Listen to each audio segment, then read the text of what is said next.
असे असे आहेत आपले मंत्री या मालिकेत आज आपण मंत्रिमंडळातील अतुल मोरेश्वर सावे. अतुल मोरेश्वर सावे हे पक्ष भाजप आणि औरंगाबाद पूर्वचे आमदार असून त्यांचं वय 63 आहे आणि शिक्षण बी.कॉम झालेलं आहे.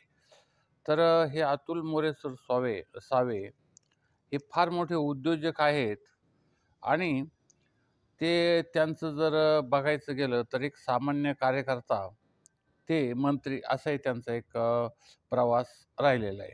कारण एक महत्त्वाची गोष्ट म्हणजे ते पहिल्यांदा 1998 ते 2003 पर्यंत ते औरंगाबाद किंवा संभाजीनगर, छत्रपती संभाजीनगर या शहराचे भाजपचे अध्यक्ष म्हणून, शहराध्यक्ष म्हणून त्यांनी काम केले. आता संघटनात्मक कार्य करत असताना किती जबाबदाऱ्या सांभाळाव्या लागतात आणि मंत्री किंवा लोकप्रतिनिधीच्या किती पुढं करावं लागतं हे त्यांनाच माहिती. तर शहराध्यक्ष म्हणून काम करतात. त्यानंतर मग त्यांनी केलेलं काम चांगलं पाहून त्यांना राज्य कार्यकारिणीच्या सदस्य म्हणूनही त्यांची नेमणूक करण्यात आली. आणि मग राज्य कार्यकारिणी गेल्यावर त्यांचा एक कार्याचा विस्तारही वाढला आणि त्यामधून अनेक लोकांचे संबंध परिचय वगैरे झाले. आणि मग नंतर परत 2006 आणि ते 2009 मग ते परत भाजपचे जिल्हाध्यक्ष झाले. म्हणजे पहिल्यांदा शहराध्यक्ष झाले, त्यानंतर कार्यकारिणी सदस्य झाले राज्याचे आणि त्यानंतर छत्रपती संभाजीनगर जिल्ह्याचे ते अध्यक्ष झाले. आता हे जिल्हा अध्यक्ष झाल्यानंतर जी कार्यकारिणीचे जिल्हाध्यक्ष किंवा इतर ही जी पदं म्हणजे संघटनात्मक पदं भूषवत असताना त्यांनी परत 2009 तर ते 2015 पर्यंत त्यानंतर भाजप राज्य सरचिटणीस या पदावर त्यांनी काम केलं.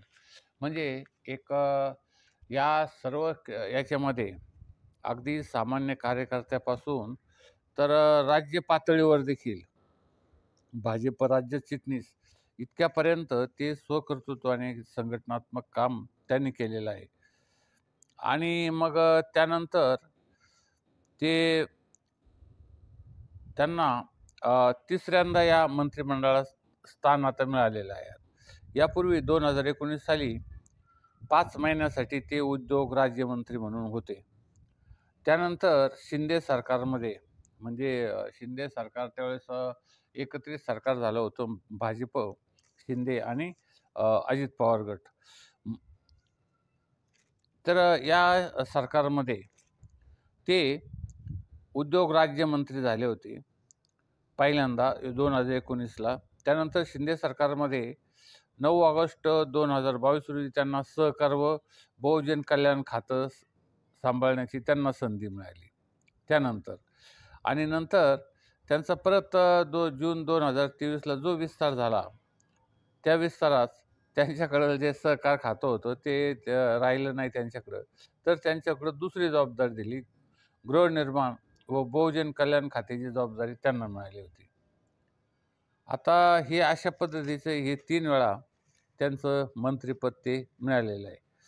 आणि संघटनात्मक कार्य करण्याची त्यांच्याकडे एक तडफ, जबाबदारी किंवा कौशल्य असल्यामुळे ते आपापल्या मतदारसंघात आता ते आलेत औरंगाबाद पूर्व म्हणजे श्री छत्रपती संभाजीनगर पूर्व. परंतु निवडणूक आयोगाकडं अद्याप औरंगाबाद हेच नाव असल्यामुळं औरंगाबाद हे नाव घेतलं जातं. नाहीतर महाराष्ट्र शासनाने आता छत्रपती संभाजीनगर असं या शहराचं नाव केलेलं आहे. तर या शहराच्या पूर्व भागातून ते आमदारकीमधून निवडून आलेले आहेत.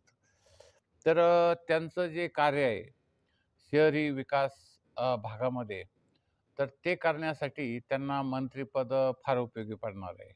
कारण शहराचे रस्ते, पाणीपुरवठा, त्यानंतर गर्दी, त्याच्यानंतर अनधिकृत बांधकामे, त्याच्यानंतर कचरा निर्मूलन, त्याच्यानंतर एकंदरीत दृष्टिकोनातून जर बघितलं तर वाहतूक कोंडी, म्हणजे रस्त्याची कामं, म्हणजे अशा पद्धतीची खूप कामं त्यांच्याकडे असतात. तसेच त्यांना शहरामध्ये ज्या प्रधानमंत्र्यांच्या योजना आहे, केंद्र सरकारच्या योजना आहेत, वैयक्तिक लाभाच्या किंवा मुख्यमंत्र्याच्या योजना आहेत किंवा महाराष्ट्र शासनाच्या योजना आहे. कारण मुख्यमंत्र्याची योजना यासाठी सांगितलं आहे, की मुख्यमंत्री सडक योजना ही एक अशी किंवा प्रधानमंत्रीमध्ये काही संजय गांधी निराधार अनुदान योजना आहेत, काही केंद्राचे अनुदान आहेत. त्यामुळं असे काही व्यक्तिगत अशा नाही, परंतु त्या नावाने प्रचलित असलेल्या आता नंतर ही लाडकी बहीण योजना ही महाराष्ट्र शासनाची आहे. आणि अशाच प्रकारच्या विधवा अनुदान योजना किंवा वयोवृद्ध वयोश्री अनुदान योजना अशा अनेक योजना या व्यक्तिगत पातळीवर राबविण्यासाठी त्यांना घरोघर जाऊन मतदारसंघातील किंवा आपापल्या गल्ली-गल्लीत, आळी-आळीत किंवा सोसायट्यामध्ये किंवा इतर सर्व ठिकाणी जाऊन आता त्यांचं संघटनात्मक कार्य इतकं मोठं आहे.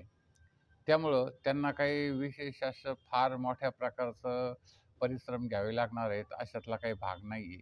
पण ते करू शकतात, की एखाद्या कार्यकर्त्याला सांगितलं, "तू ह्या भागातील सर्व जे लाभार्थी आहेत, त्या सगळ्यांची यादी आण."